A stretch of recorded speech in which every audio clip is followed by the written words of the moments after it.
Hi all, this is part 10 of my reading of Wonder. I'm in that little room off the library that I told you about. High school. Remember, Via's point of view. What I always loved most about high school was that it was separate and different from home.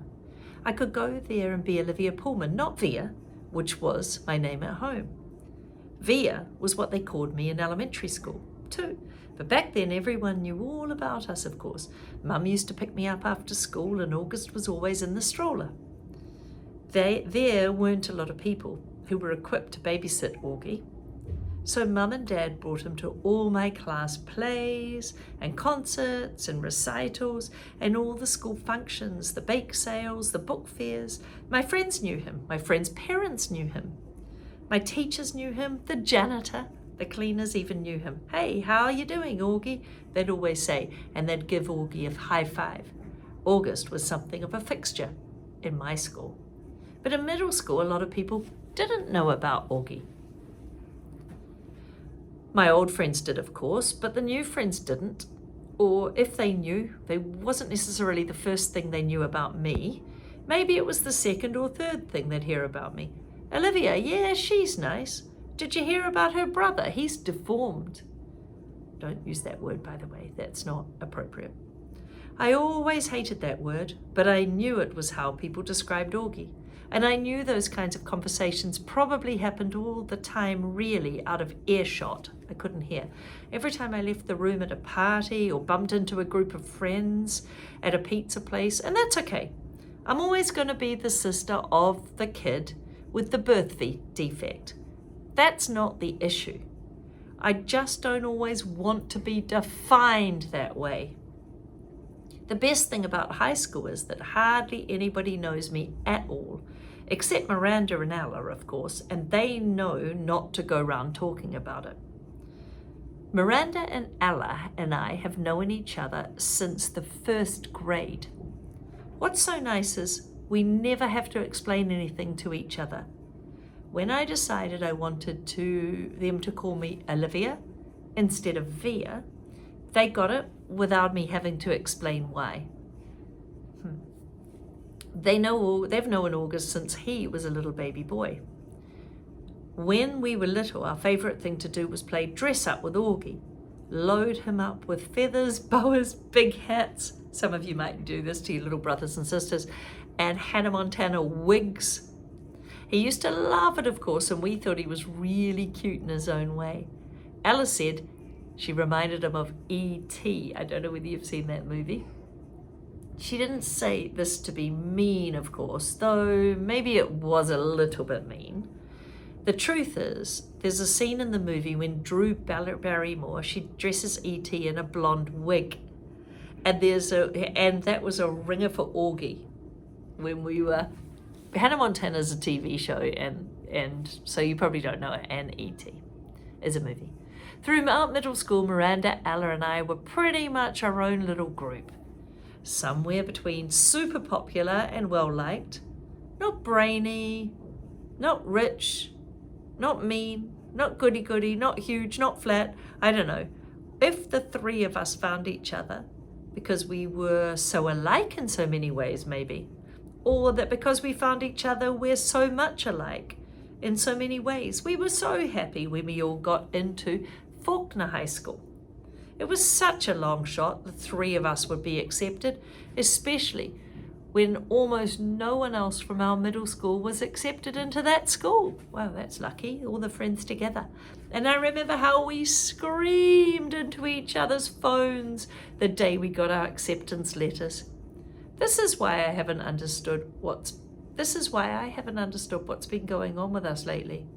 Now that we're actually in high school, it's nothing like how I thought it would be.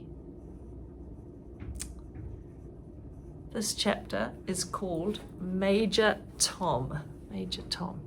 Try and straighten you up a little bit. Oh no. So now we realize, remember Via was saying to her mum and dad, go away and leave me alone, and she was hiding in her room? Oh dear. So maybe from Via's point of view, there's a whole lot else that's going on behind the scenes, and we're about to find out what's wrong with Via. Out of the three of us, Miranda had almost always been the sweetest to August, hugging him, playing with him, long after Ella and I had moved on to playing with something else. Even as we got older, Miranda always made sure to try and include August in our conversations, ask him how he was doing, talk about Avatar or Star Wars or Bone or something she knew he liked. It was Miranda who had given Augie an astronaut helmet. If you've seen the movie, you know this. He'd wore it practically every day for a year when he was 5 or 6. She would call him Major Tom, and they would sing Space Oddity by David Bowie. I can play that for you. Together. It was their thing. They knew all the words and would blast it on their iPod and sing the songs out loud. Since Miranda's always been really good about calling us as soon as she got home from summer camp, I was a little surprised because I didn't actually hear anything from her that summer. I even texted her. She didn't reply. I figured maybe she'd ended up staying in the camp longer. Now that she was a counselor, maybe she had met some other friends. Then I realized from her Facebook that she'd actually been back home for a full 2 weeks. So I sent her an instant message and we chatted online a bit. But she didn't give me a reason for not calling, which I thought was bizarre. Miranda and I had always been so flaky, so I figured out that maybe she'd just forgotten. We made plans to meet downtown, but then I had to cancel because we were driving out to visit Tata and Papa for the weekend. So we ended up not seeing either Miranda or Ella until the first day of school. And I have to admit, I was shocked. Miranda looked so different. Her hair was cut in the super cute bob that she had dyed bright pink of all things. Wow. And she was wearing a striped tube top and it seemed way inappropriate for school and was not totally her usual style. Miranda had always been such a prude about clothes, and she had now had pink hair and these funny clothes, and it wasn't just the way she looked at school that was different, she was also acting differently. I can't say she wasn't nice because she was, but she seemed kind of distant, like I was a casual friend, not her best friend, and it was the weirdest thing in the world. At lunch, the three of us sat together like we were always used to, but the dynamics had shifted. It was so obvious to me that Ella and Miranda had gotten together a few times during the summer without me, though they never actually said it. I pretended not to be at all upset when we were talked through, though, but I could feel my face getting hot and my smile was feeling really fake. Although Ella wasn't as over the top as Miranda, I noticed a change in her style too. It was like they talked to each other beforehand about redoing their image at the new school and hadn't bothered to clue me in. I admit I had always thought I was above the kind of typical teenage pettiness, but I felt a lump in my throat through lunch. My voice quivered as I said, "See you later," when the bell rang. After school. "I hear we're driving you home today." It was Miranda in 8th period. She'd just sat down at the desk right behind me. I'd forgotten that Mum had called Miranda's mum the night before to ask if she could drive me home from school. "You don't have to," I answered. "My mum can pick me up." I thought she had to pick up Augie or something. It turns out that she could pick up me afterwards. She just texted me. Not a problem. I wonder if that's true. "Oh, okay, thanks." It was all a lie on my part, but I couldn't see sitting in the car with the new Miranda. After school, I ducked into the restrooms to avoid bumping into her mum outside. Half an hour later, I walked out of the school, ran the 3 blocks to the bus stop, hopped on the bus to Central Park, and then took the subway home. "Hi there, sweetie," said Mum the moment I stepped through the front door. "How was your first day? I was starting to wonder where you guys were." We stopped for pizza," I lied. I found it a bit easy to lie, and I surprised myself. "Isn't Miranda with you?" She was surprised that Miranda wasn't right behind me. "Oh, she went straight home. We had a lot of homework." On your first day? Yes, on my first day, I yelled.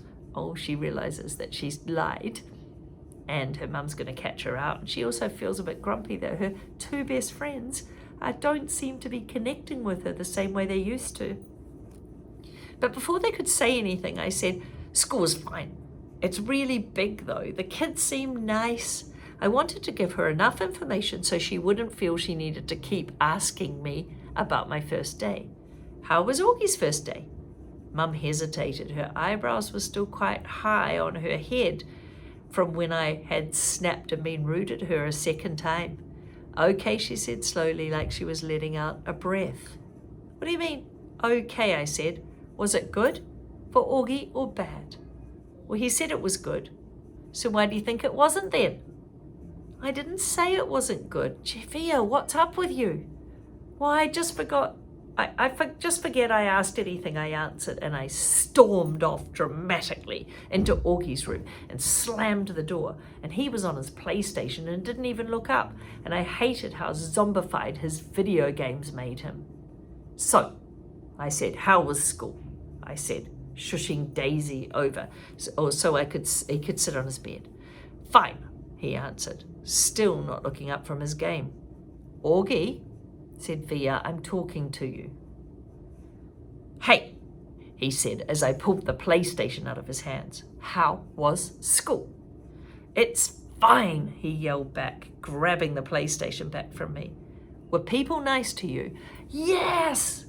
No one was mean? He put the PlayStation down and looked up at me as if I'd just asked the dumbest question in the world. Why would people be mean to me? He said. It was the first time in his life that I'd heard him be sarcastic like that. I didn't think he had it in him. Remember, this is Via's point of view.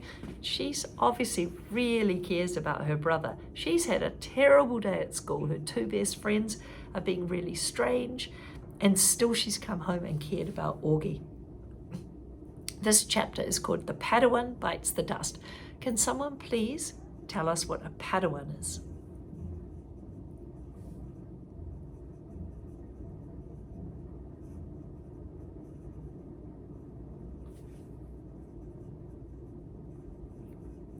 I'm not sure at what point that night Augie had cut off his Padawan braid or why that made me really mad. I'd always found his obsession with everything Star Wars kind of geeky, and that braid at the back of his hair with the little bead on it was just awful, but he'd always been so proud of it and of how long it took him to grow it, of how he had chosen the beads himself in the craft store at Soho.